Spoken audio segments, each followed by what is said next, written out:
YouTube, what's up, family? What's up, newcomers? Y'all see the title? Cannibalism and Witchcraft, the true story of Hansel and Gretel. Now, all these stories have a Disney part of it, which is the rainbows and sunshine, and I guess the reality of it. Even with Rapunzel and all the other tales, Snow White, they all got alternatives, good and bad. Let's get to it. Most European folktales are pretty depraved by modern standards. Hansel and Gretel is no exception. The original story deals with cannibalism, child murder, and witchcraft. It's pretty bizarre. It kind of makes you wonder, why would this stuff be in a children's story? Yeah. The answer to that is also pretty crazy. Mm-hmm. Cannibalism, child murder, witchcraft were not that rare when the story was written. I know it's hard to believe, but in medieval times, Germans were eating their kids and massacring thousands of people in deadly, bloodthirsty witch hunts. It was a crazy period of time that most people just kind of forgot about, and indeed, what most people don't know is that Hansel and Gretel hides a very dark and very violent true story. We'll get to that in a second, but first, let's talk about the Brothers Grimm.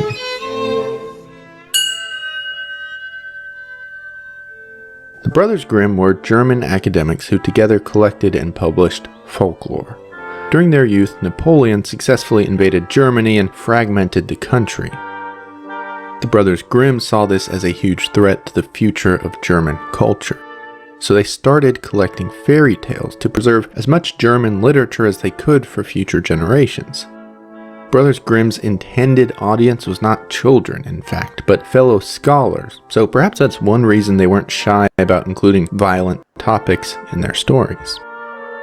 Anyways, the two brothers dedicated their lives to collecting as many folk tales as they could find. Among the hundreds, maybe thousands, they found was Hansel and Gretel. Jakob and Wilhelm Grimm originally sourced the story from a woman named Dorchen Wild, who would later become Wilhelm's wife.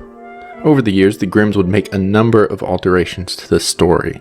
Motivations, aesthetics, and even some core... So they were authors. They just gave realism, the reality. Okay. Messages would shift and really become more Christian, but the bones of the story remain the same. For that reason, it's relatively easy to see what circumstances led to the creation of Hansel and Gretel. Now, over the years, there have been dozens, maybe even hundreds of versions of this tale. So, to keep us all in the same place, it's important that I recap the original Grimm published version.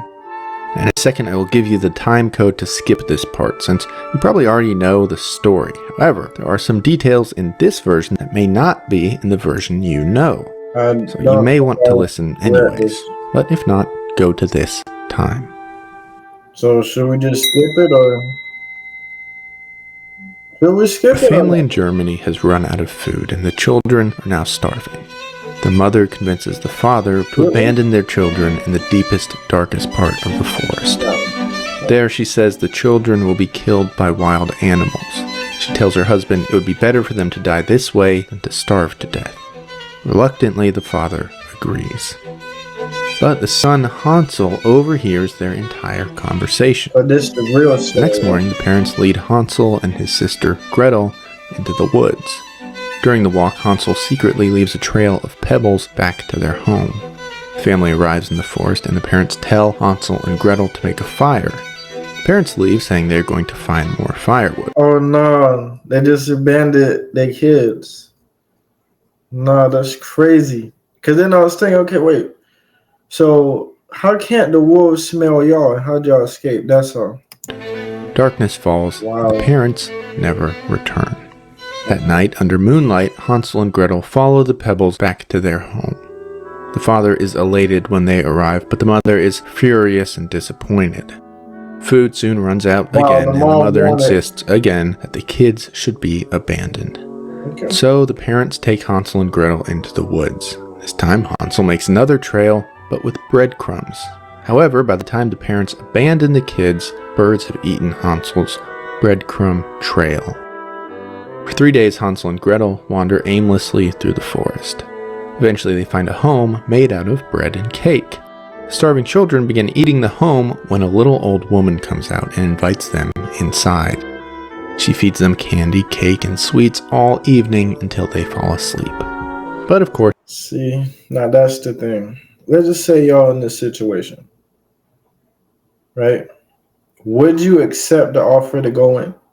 Or would you just run away back home? Now, however, if you run away back home, now they know where you at.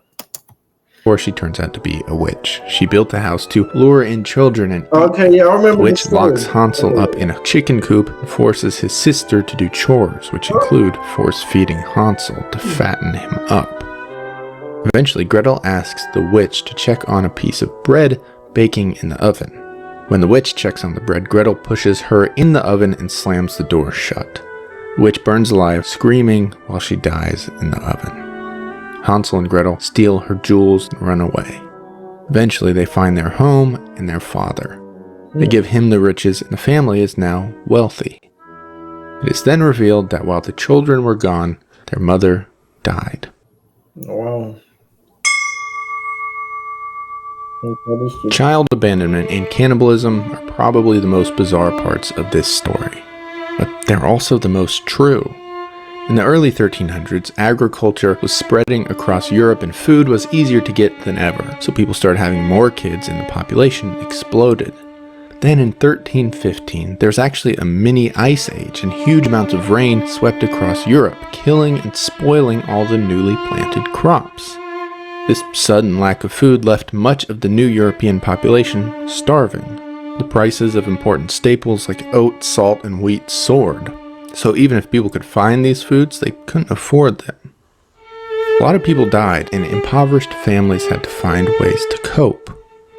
Hansel and Gretel, the mother abandons her children in the forest. This was not altogether rare during the Great Famine. Families knew that their children were going to starve to death. By abandoning them, perhaps the children would have some chance at life, or at least a more merciful death. But the thing is, what I don't get is if y'all going to abandon the children, how are y'all going to eat? Or like, is it, or do they have enough food just for them and not for like family of 10? But for these families, there was Just imagine a scenario. Boom. 11-year, you have 11-year-old sibling. Boom. They skip the line or something.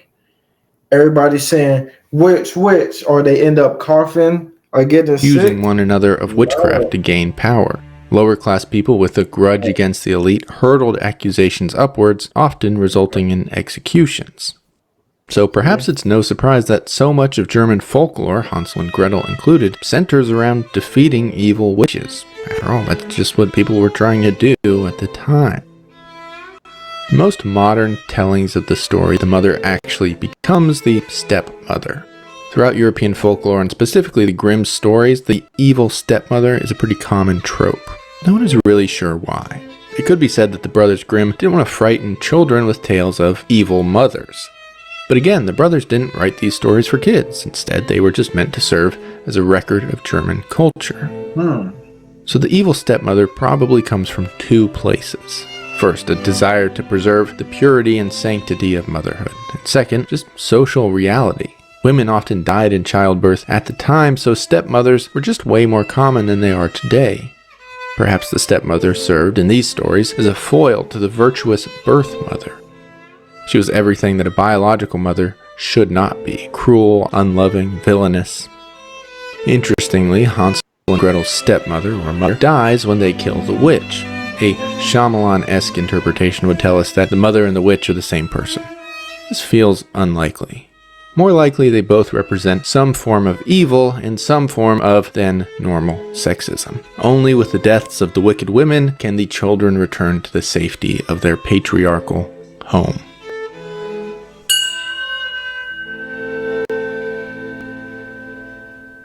With all of that said, there's really very little about Hansel and Gretel that is super unique.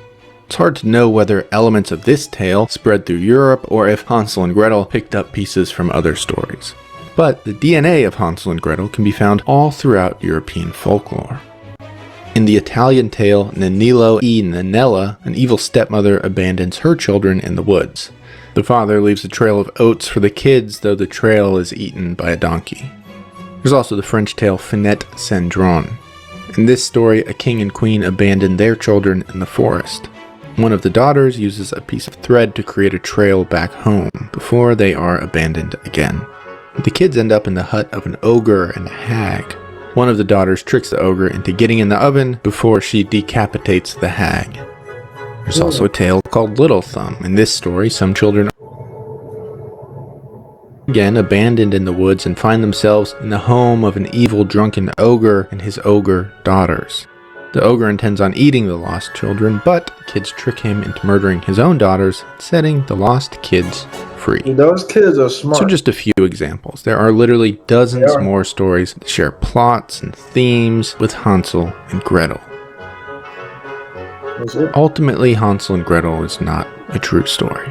Not really. But it does reveal truths about the time and culture in which it was written. These truths aren't always nice, but it certainly can be interesting.